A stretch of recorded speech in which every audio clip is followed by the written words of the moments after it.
Claramente, desde el marxismo nos encontramos con una anomalía. De todas formas, recordemos que la sociología no considera, perdón, tanto a Marx como a Engels como parte de la sociología, sino pensadores de la realidad social. Pero nosotros los unimos porque nos resulta interesante poder conocer también esta postura en cuanto a la guerra y al conflicto. Claramente, tanto Marx como Engels tienen una relación mucho más estrecha con la guerra, porque lo ven como un ámbito de problematización, básicamente, y por eso tienen una relación, podríamos decir, un poco más natural con la guerra. Y sí sienten una especie de incomodidad con esta reivindicación que se viene haciendo de la paz, como que fuera la situación natural de la sociedad, en esos términos claramente lo explicitan, que era más una mirada que estaba eh, impulsada por el mundo capitalista, el liberalismo, incluso por la sed del mercado, básicamente. Lo interesante para recordar en este momento es que Marx conforma toda su teoría desde el antagonismo. Recordemos que una de sus pilares esenciales es la lucha de clases, y en este sentido parece que continúa un poco algunas de las cuestiones que había planteado Heráclito hacía muchísimo tiempo atrás, que había dicho que la guerra es el padre y el rey de todas las cosas. En algo bastante parecido, Marx dice que la guerra se ha desarrollado antes de la paz, ¿sí? Esto lo encontramos en algunas anotaciones que realizó de su libro El Capital. Y el vínculo está en el hecho de que Heráclito sostiene que la paz no es más que una forma o un aspecto de la guerra, y la guerra no es más que un aspecto o una forma de la paz, ¿sí? El presupuesto por el que, teórico, ¿no?, en el que Marx se basa para organizar su pensamiento en este sentido, es la lucha organizada, claramente, que nosotros hasta hablábamos, y que esa lucha organizada claramente lo que hace es acomodar o ordenar las sociedades clasistas, y esta actividad ha sido una actividad que él descubre o da cuenta a lo largo de toda la historia de la humanidad. Y a su vez sostiene que el momento de mayor despliegue de esa lucha va a ser claramente la guerra. Entonces, bueno, esto es un poco un resumen que nos quedó cortado de lo que veníamos viendo la clase pasada y esta, que sostiene que es claro que existe por lo menos un olvido del conflicto social como objeto de estudio de la sociología, como pudimos ver la vez anterior y en el aspecto que marca Marx, ¿sí? Claramente con posterioridad a ellos aparecen las conocidas como teorías del conflicto, que buscaron un poco superar estos inconvenientes de dejar por fuera los estudios del conflicto y de la guerra, pero en realidad estas teorías del conflicto no analizaron los orígenes o las causas del conflicto, estuvieron más vinculadas a ver cuáles son las posibles soluciones a los mismos, a su vez también recalcando algunas funciones positivas que tenía el conflicto, pero no fueron mucho más de allí. Por eso que son pocos o pocas las personas que dentro de la sociología o en algunas disciplinas circundantes a la misma, son pocos los que realizaron sí un estudio pormenorizado, o por lo menos un acercamiento mucho mayor a el estudio de la guerra o del conflicto. Sin embargo, tampoco lo que queremos hacer ahora, como en el texto que ustedes tienen para leer, es realizar un inventario en relación de cuáles son los sociólogos que trabajaron la cuestión de la guerra y cuáles no, y en qué características lo hicieron, sino más o menos es hacer un breve barrido para tener una idea mucho más general, porque hay sociólogos o sociólogas también, pero sobre todo sociólogos que abordaron la temática de la guerra más vinculados por la coyuntura en la cual vivían, ya podemos hablar de la Primera Guerra o la Segunda Guerra, y así una gran cantidad de cuestiones esenciales que los llevaron a escribir acerca de ello, a elaborar sus tesis o sus explicaciones, siempre tendientes a la ordenación de lo social, ¿no es cierto? Bien, antes de mostrarles cuáles fueron esas personalidades, me pareció interesante un texto de Malevich en donde habla de las escuelas contemporáneas de la guerra, y donde va a realizar todo un análisis sociológico propio de la segunda mitad del siglo XX, eh, y va a vincular claramente el desarrollo que tiene en el siglo XX las dos guerras mundiales, es decir, la importancia que manifiestan estas guerras y que da cuenta también de algunas modificaciones en la escritura desde el ámbito de la sociología. Ahí dice, por lo que se vio fue análisis sobre etnicidad, salud, género o educación, dejando de lado los conflictos bélicos recientes. ¿Qué quiere decir esto?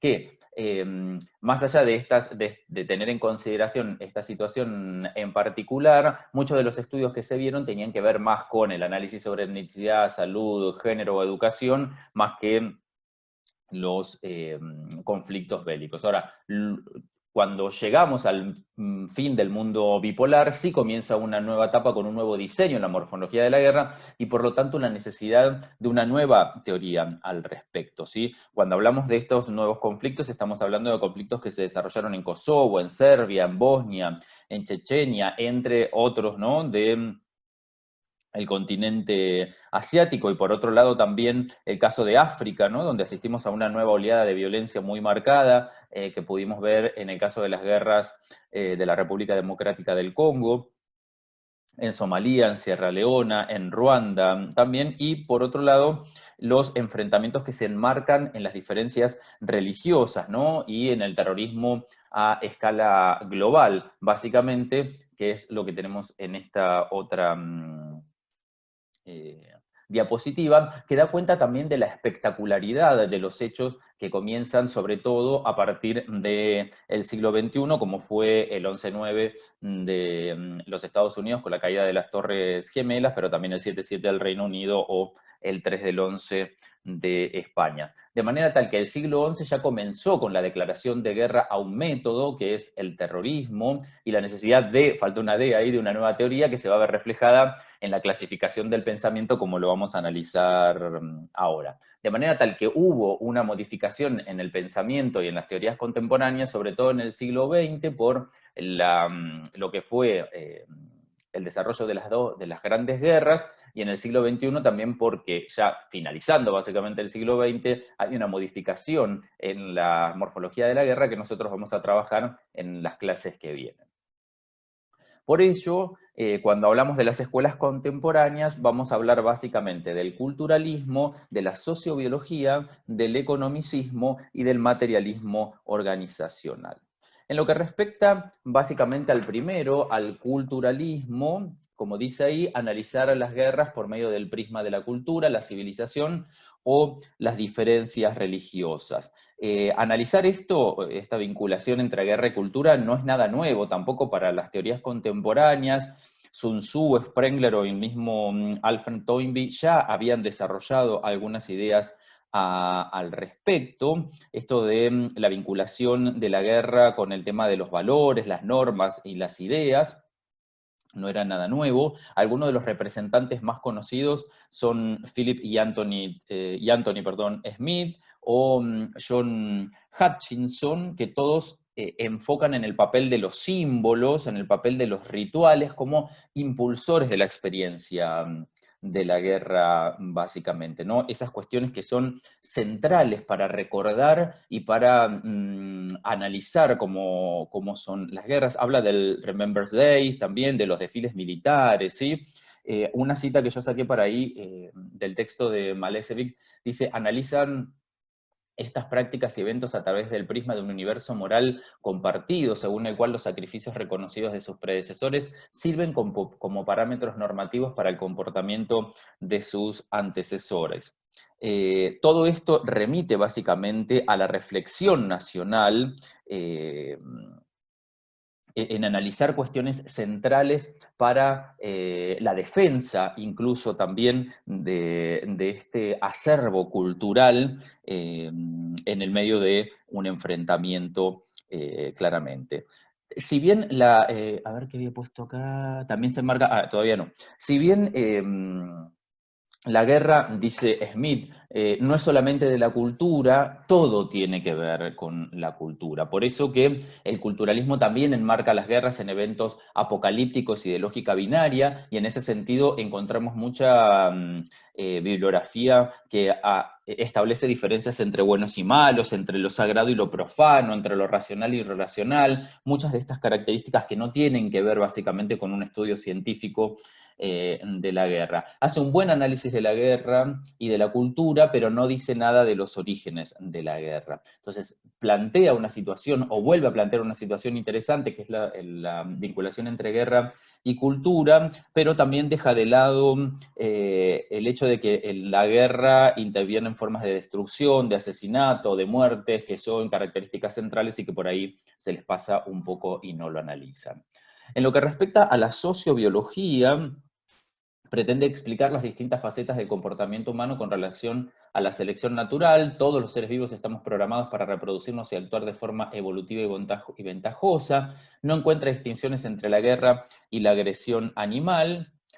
Bien, expliquemos algunas de estas cuestiones. Desde esta perspectiva, pareciera que hay algunas cuestiones biológicas que hacen al comportamiento de la humanidad y por ello la violencia de la humanidad la une a la agresión del resto de los animales.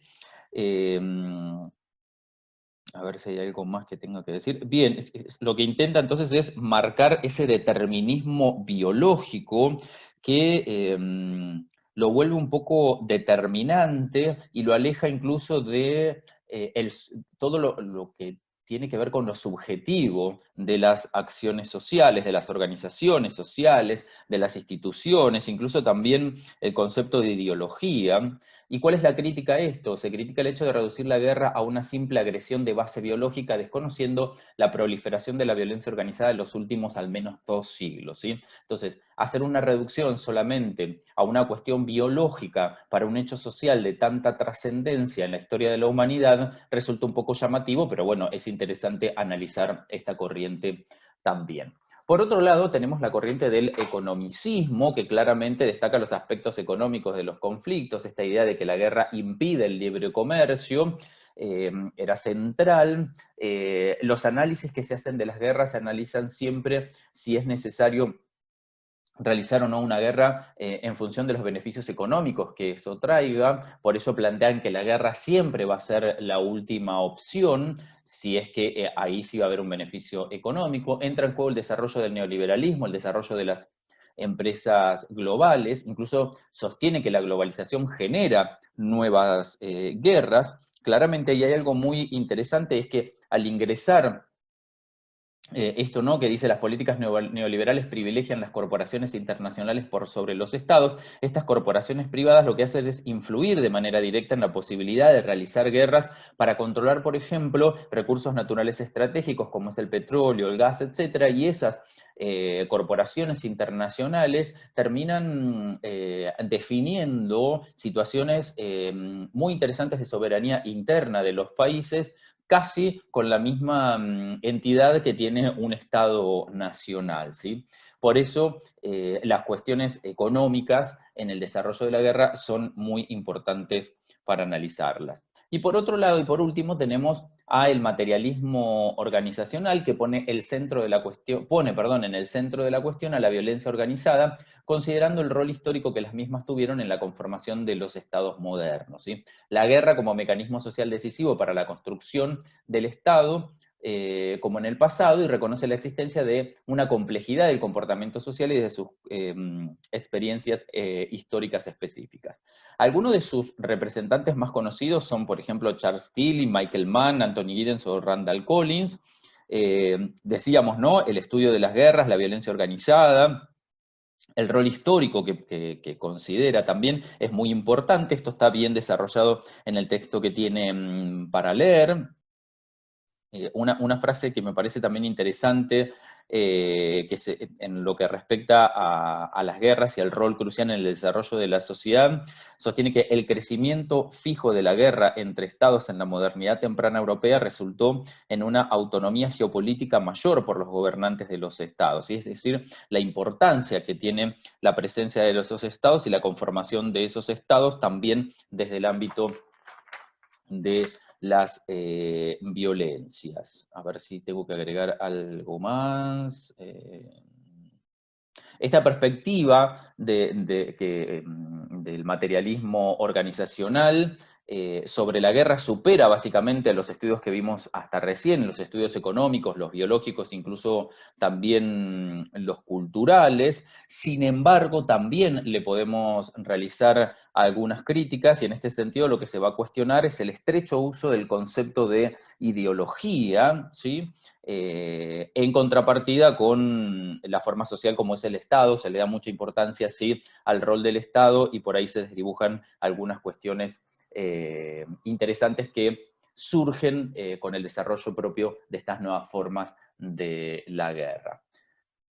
Bien, volviendo al tema de las excepciones, que era lo que más me interesa que nos quede aquí, es dejar por lo menos en la cabeza de cada uno de ustedes los nombres de algunas personas que nosotros ya vimos y otras que vamos a ver hoy, que son referentes o que son interesantes si a ustedes les parece que en sus trabajos y demás tengan que apelar a bibliografía que no hayamos visto en el desarrollo de este curso. Algunas de las personalidades que vamos a trabajar hoy, o que por lo menos vamos a dar algunas ideas centrales, pueden ser consultadas y yo les puedo dar material al respecto. Bien, algunos de esos cuadros que nosotros decíamos, algunas de aquellas personas que escribieron dentro del ámbito de la sociología, que quizás no tuvieron un impacto tan fuerte, pero que sí abrieron paso para el desarrollo de los estudios de la guerra y el conflicto desde el ámbito de la sociología, son los que vamos a ver ahora. Recordamos esto que decíamos hace un rato, que no intentamos hacer una especie de inventario ni nada por el estilo, sino marcar algunas cuestiones. Creo yo que la persona que más conoce acerca de sociología de la guerra es justamente Gastón Botul, que vivió entre el año 1896 y 1980, y una de sus obras más importantes fue La guerra, elementos de polemología, en el año 1951, o sobre todo el texto de 1970, Tratado de Polemología. Por si no lo sabían, se los recuerdo, aunque yo lo he dicho en otras oportunidades, que la polemología remite al estudio de la guerra y de sus formas, causas y efectos como un fenómeno social. Fue uno de los primeros que habló en este sentido, por eso el reconocimiento a Gastón Botul. Otra de las situaciones centrales de Gastón Botul es considerar la guerra como un hecho social en el sentido que le da urgen al hecho social, como lo vimos en la clase anterior. Otra de los puntos centrales para la puesta en el centro de la temática del conflicto y de la guerra en el ámbito de la sociología fue que en el año 1945 Gastón Botul funda el Instituto Francés de Polemología, en donde claramente se van a realizar una gran cantidad de investigaciones sobre la guerra y la paz, y también impulsa el desarrollo de varias revistas vinculadas a esta temática también. Y una de las cosas centrales que planteó es que si todos los sociólogos y las sociólogas están tan deseosos de conocer la paz, también deberían conocer la guerra, porque como dijo Heráclito, o como dijo Marx, la guerra es una forma o un aspecto de la paz, y la paz es un aspecto o una forma de la guerra. En realidad él siempre intentó establecer un nexo entre guerra y sociología. Otro de los pensadores interesantes, si seguimos en el ámbito francés, vean que los primeros que vimos también de la sociología clásica eran franceses, y ahora continuamos con esta intención de ruptura en la sociología dentro también de lo que pensábamos era el núcleo más cerrado de sociólogos y sociólogas, como era Francia. Raymond Aron, ya en la clase pasada, Carlos nos habló un poco de Raymond Aron, así que me voy a obviar de decir algunas cuestiones. Vivió entre 1905 y 1983, y una de sus obras más conocidas fue Paz y Guerra entre las Naciones, de 1962, y alguno de lo que vimos en la clase pasada, como Pensar la Guerra, Clausewitz, de 1976. Él va a reflexionar claramente en los vínculos que existen entre guerra y política, pero muchas de sus cuestiones van a tener que ver más, o van a llegar a tener más impacto en las relaciones internacionales que en el ámbito propio de la sociología. A su vez, él intenta tomar distancia del ámbito de la polemología marcada por Gastón Botul. El impacto de sus trabajos va a pasar el ámbito de la sociología, como les decía recién, y sobre todo va a hacer mucha mella en las relaciones internacionales. Uno de sus trabajos más conocidos también es Paz y Guerra entre las Naciones, que se ocupa del fenómeno bélico, intenta ver los gérmenes y demás, pero lo que más le importa es sobre todo cuáles son los gérmenes y las causas de esos conflictos para activar sí, la mediación del juego diplomático. Y por ello es que sus estudios impactaron mucho en las relaciones internacionales más que en la sociología, aunque también fue muy importante. Ahora sí, nos salimos de Francia básicamente y nos vamos hacia los Estados Unidos, pero con un ruso, como es Petrim Sorokin, que vivió entre 1889 y 1968, este ruso desde Norteamérica, va a hablar básicamente de las fluctuaciones de las relaciones sociales, de la guerra y las revoluciones, en sus casi 37, creo que eran 37 libros y una gran cantidad de artículos, como 500 artículos creo que eran, de los cuales se destacan los que están ahí, de Sociology of Revolution, Contemporary Sociological Theories y Dinámica Social y Estructural. Él busca construir como objeto de estudio de lo que decía recién, ¿no? Las fluctuaciones de las relaciones sociales, la guerra y las revoluciones, y plantea la dificultad para estudiar el movimiento de la guerra entre estados, por lo cual desarrolla las sociometrías. Para desarrollar las sociometrías, que fueron muy criticadas sobre todo por Gastón Botul, investigó para ello 967 guerras que se desarrollaron tanto en Grecia como en Roma, Austria, Alemania, Inglaterra, Francia, Holanda, España, Italia, Rusia, Polonia y Lituania. Deja fuera todos los conflictos que se dieron en América. Y a su vez, el periodo histórico que él marcó fue entre el año 500 a.C. y hasta el año 925. Lo que buscó en estas sociometrías es determinar las duraciones de los conflictos, la cantidad de efectivos que fueron utilizadas, los números de víctimas siempre en series temporales, para poder localizar si hubo en algunos momentos incrementos o disminuciones de la guerra, ¿sí? No llegó a ningún... a ninguna conclusión específica en este sentido, pero sí intentó ver cuál fue la evolución en la relación entre belicosidad y la civilización, también planteando esta situación o este sintagma guerra y sociedad como por separado. Pero sí tiene un importante aporte, Sorokin, que fue el de colocar a la guerra como un determinante central en el cambio social. Eso es muy importante, ¿sí? Colocar a la guerra como un factor determinante también dentro del cambio social, perdón.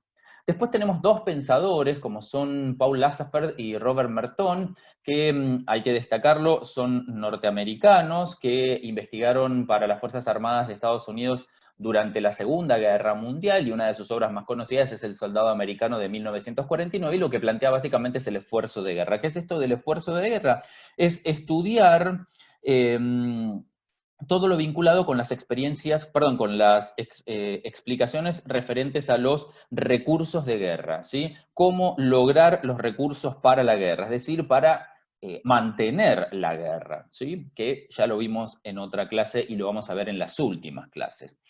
Y un punto importante de estos dos escritores que colaboran con el origen de la sociología militar. Como verán, yo les estoy haciendo un breve resumen de algunas cuestiones centrales y ustedes pueden leer en el texto cuáles son el desarrollo mayor de estas particularidades para que no se vuelva tampoco algo tan aburrido. Otra de las personas, sí, mucho más importantes, que me parece que acá hay que hacer un parate, hay bastante bibliografía y yo tengo, para el próximo curso creo que lo voy a introducirlo, porque incluso hay cosas de esto que doy en el grado, que es George Simmel, que vivió entre 1858 y 1918, sus obras más conocidas claramente Sociología, que es una especie de introducción, en el año 1908, y La guerra y las decisiones espirituales de 1903. El tema central es el conflicto y la guerra como forma de socialización y cohesión, y esto es muy, muy importante, ¿no? Porque sostiene que de ahí es donde emanan las fuerzas integradoras. Los estudios de George Simmel son muy importantes para vincular la sociología de la guerra porque, entre otras cuestiones, también destaca la idea de nación y el descubrimiento del sentimiento de pertenencia que tenemos en general todas las personas cuando se desarrolla un conflicto bélico, cuando se pone de manifiesto, ¿no? Sentimos esa necesidad de defender nuestra territorialidad, como planteamos en la primera clase, y ahí entran en función esa importancia de los símbolos, de vestir la camiseta de Argentina, de colgar la bandera, de la importancia del sentido nacional que tiene nuestro país como otros países. Y por eso otro de los puntos centrales que él desarrolla es la vivencia bélica, que está ahí escrito, es decir, como la experiencia también de base afectiva de atravesar un conflicto. Hay un texto muy interesante, que ahora no voy a recordar el nombre del autor, acerca de la vivencia bélica de Malvinas, cómo se vivía en localidades del sur, sobre todo del sur-sur de nuestro país, e incluso también de Bahía Blanca, y cómo se vivía en Capital Federal, por ejemplo. Hay algunos relatos de este periodista que realiza un programa de TN que se llama En el Camino, Mario Markevich se llama, no me acuerdo muy bien, de cómo se vivía la guerra de Malvinas en el sur de nuestro país y la diferencia de lo que era la ficción de realidad que se vivía en Capital Federal. ¿Sí? Todo lo de la vivencia bélica es sumamente interesante para leerlo en los textos de George Simmel. La verdad que acá hay aportes muy, muy interesantes y que pueden ser de gran utilidad para el trabajo que tengan que realizar para este seminario o para otro tipo de trabajos que ustedes quieran ver. Max Weber, que vivió entre 1864 y 1920, lo tenemos un poco acá más descontextualizado por cómo veníamos viendo hasta ahora, pero lo importante es que Weber sí pertenece a aquella rama clásica de la sociología que tiene sí una mirada abiertamente belicista por no haber podido ser combatiente. Él había trabajado en el Hospital del Ejército, yo se los conté, y tiene una actitud muy de defensa del nacionalismo alemán. Él habla del conflicto, más allá que está movido por algunas cuestiones centrales, y va a tener una postura abierta al decir que la guerra es grande y maravillosa. Él destacó el sentimiento de la comunidad que genera la guerra, subrayando el efecto de despersonalización para la conformación de una comunidad que protagonizaba al pueblo. Él sí intenta ver eso, esa despersonalización en la sociedad que genera la guerra y esa unidad que se da de reconocernos ahí en una sola entidad como pueblo, dependiente incluso de la nación. Por eso es como que Simmel ha continuado algunos de los aspectos que ha desarrollado Max Weber y que tiene que ver básicamente con que Max Weber plantea como objeto de estudio de la sociología las acciones sociales, y las acciones sociales tienen siempre un grado de subjetividad, porque la sociología de Weber lo que plantea es captar el sentido de la acción. ¿Qué quiere decir captar el sentido de la acción? ¿Por qué las personas decidimos realizar una actividad de una forma y no de otra? Y claramente esas acciones tienen siempre un impacto en un tercero, no necesariamente una reciprocidad. Entonces es entendible que se preocupe por captar el sentido de la acción en lo que respecta a la decisión de ir o no ir a la guerra. Y por eso es interesante su planteo, sobre todo para el momento en el que él escribió, que era así, un momento muy cerrado en lo concerniente al conflicto y la guerra desde el ámbito de la sociología académica. Werner Sombart, bueno, lo vamos a pasar porque este es como bastante sencillo, este también lo vamos a pasar, y me interesa quedarnos más en el último, que es en José Medina Echeverría, que es interesante José Medina Echeverría porque es un sociólogo español que impulsa en México toda la temática que tiene que ver con la guerra, sobre todo desde el Centro de Estudios Sociales del Colegio de México, que funda junto con Daniel Cosio Villegas, en donde comienza a desarrollar varios seminarios de guerra hacia el año 1943. La guerra describe la vida de cada tiempo, dice José Medina Echeverría. Veía en la contienda mundial la prolongación de una cultura en decadencia que la guerra civil española ya había puesto sobre el tapete de la historia, y lo relaciona mucho también con su propia historia. Y a ver si me olvido algo más. No, no, no. Está bien, pero me resultaba interesante que marquemos a José Medina Echeverría porque además de que escribe en español y más allá de que sea español, lo hace desde América Latina, específicamente desde eh, México. Bien, esta clase, unida a la anterior, por eso va a ser más cortita, tiene este breve resumen que lo vemos en estos dos puntos finales, ¿no? El de decir que hemos presentado los principales vínculos entre la sociología y la guerra, vimos que fundamentalmente puede sintetizarse en quienes se posicionan a favor o en contra de ella, es decir, los que son belicistas o los que son pacifistas, pero pocos son quienes lo abordan como un problema digno de estudio en sí mismo. Gastón Botul sí lo realiza de una manera muy interesante. El resto, hay algunas cuestiones que pueden ser criticables, pero que no lo vamos a desarrollar en este curso. Y la pregunta que nos queda, que se las dejo para que la piensen, es ¿por qué tomar la guerra como objeto de estudio si la discusión es tal? ¿No es cierto? Lo cual nos preguntamos todos los que seguimos desarrollando los estudios acerca de la sociología de la guerra.